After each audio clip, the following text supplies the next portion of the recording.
پاکستان کے لیے تقریباً $7 ارب کے امدادی پیکج پر مذاکرات کے لیے IMF کا وفد کچھ ہی ہفتوں میں پاکستان کا دورہ کرے گا۔ مذاکرات میں ملک کی معاشی صورتحال کا مکمل جائزہ لیا جائے گا اور پاکستان پر موجود قرضوں کی تفصیلات بھی طلب کی جائیں گی۔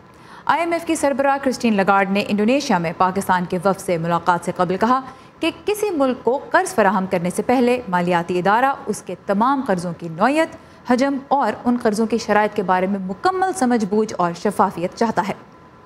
اور جب پاکستان پر قرضوں کی بات ہوتی ہے تو سوال آتا ہے چین سے لیے گئے قرضوں کا۔ امریکی وزیر خارجہ مائک پومپیو پہلے ہی کہہ چکے ہیں کہ امریکہ نہیں چاہتا کہ اس کے عوام کے ٹیکسوں کا پیسہ چین کے قرض اتارنے کے لیے استعمال ہو۔ امریکہ چونکہ IMF کو رقم فراہم کرنے والا سب سے بڑا ملک ہے تو امریکی وزارت خارجہ کے مطابق وہ بھی جاننا چاہتا ہے کہ پاکستان پر غیر ملکی قرضوں کی نوعیت کیا ہے۔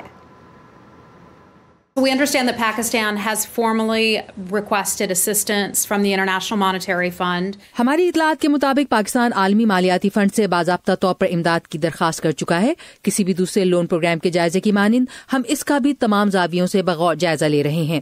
اس میں پاکستان کی قرضوں کی صورتحال بھی شامل ہے۔ وزیر خارجہ نے چند ماہ پہلے اس پر بات کی تھی۔ میری رائے میں پاکستان کے آج اس صورتحال میں ہونے کی ایک وجہ چینی قرضہ ہے اور مختلف حکومتوں کے آج ایسے قرضوں میں پھنسے ہونے کی وجہ یہ ہے کہ انہوں نے شاید یہ سوچا تھا کہ اس سے نکلنا اتنا مشکل نہ ہوگا۔ There's debt that governments have incurred that they maybe thought wouldn't be so tough to bail themselves out of, but has become increasingly tough. اور اس وقت ہمارے ساتھی اسد اللہ خالد واشنگٹن میں IMF کے ہیڈ کوارٹر کے باہر موجود ہیں۔ اسد، یہ بتائیے گا کہ پاکستان میں جو چین کے قرضے ہیں ان کے متعلق ملک کے اندر بھی بہت زیادہ ٹرانسپیرنسی نہیں ہے۔ اب IMF اور امریکہ ٹرانسپیرنسی کی بات کریں تو پاکستان میں چین کے قرضوں کے بارے میں اگر معلومات دینی پڑی تو اس کا کیا اثر ہو سکتا ہے؟ یہ پاکستان کے لیے کیا معنی رکھتا ہے؟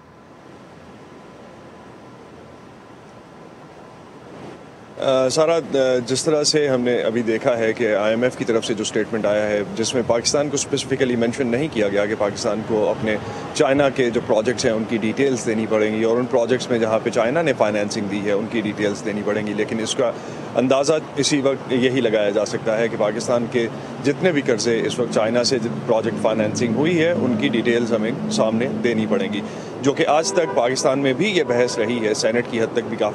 کافی عرصہ یہ بحث پچھلے سال بھی اور اس سال بھی چلتی رہی کہ کئی پروجیکٹس ایسے ہیں جس پہ پاکستان کے عوام کو، پاکستان میں پارلیمنٹیرینز کو، پاکستان میں میڈیا ہوئے کسی کو بھی ان چیزوں کا اندازہ نہیں ہے کہ وہ پروجیکٹس کن ٹرمز اینڈ کنڈیشنز کی بیسس پہ چائنا کو ایوارڈ کیے گئے ہیں۔ خاص طور پہ اورنج ٹرین کا پروجیکٹ جو ہے اس پہ بھی کافی حد تک سوالات اٹھائے گئے ہیں۔ اس کے بعد ابھی جو M5 کا پروجیکٹ ہے جس میں سینٹ میں بھی بحث ہوئی اور اس کی ڈیٹیلز جو ہیں وہ فراہم نہیں کی جا سکیں۔ M5 کا پروجیکٹ میں بتاتا چلوں کہ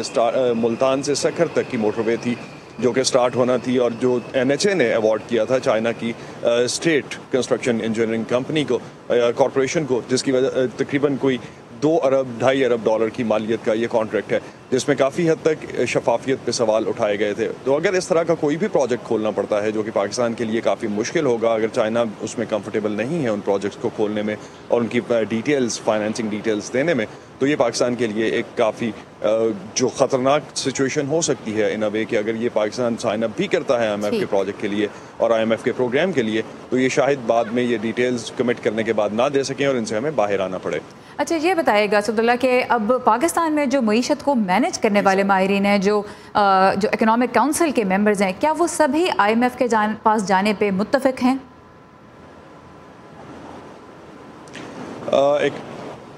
جی سارا، جہاں تک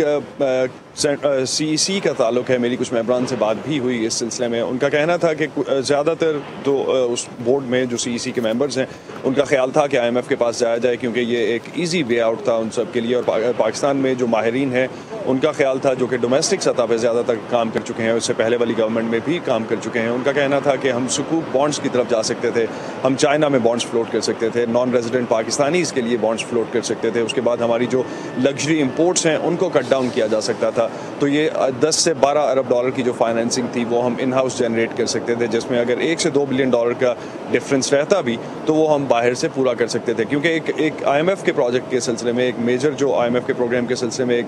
جو جو ایشو آئے گا وہ یہ آئے گا کہ اگر کٹ ڈاؤن کیے جاتے ہیں ایکسپینسز اور ڈالر کی پرائس جو ہے وہ سرٹنلی اوپر جاتی ہے, روپیہ نیچے جاتا ہے, تو ہم دیکھیں گے کہ پیٹرول پرائسز بڑھیں گی, الیکٹریسٹی کی پرائسز بڑھیں گی. تو اس گورنمنٹ کے لیے جو کہ آلریڈی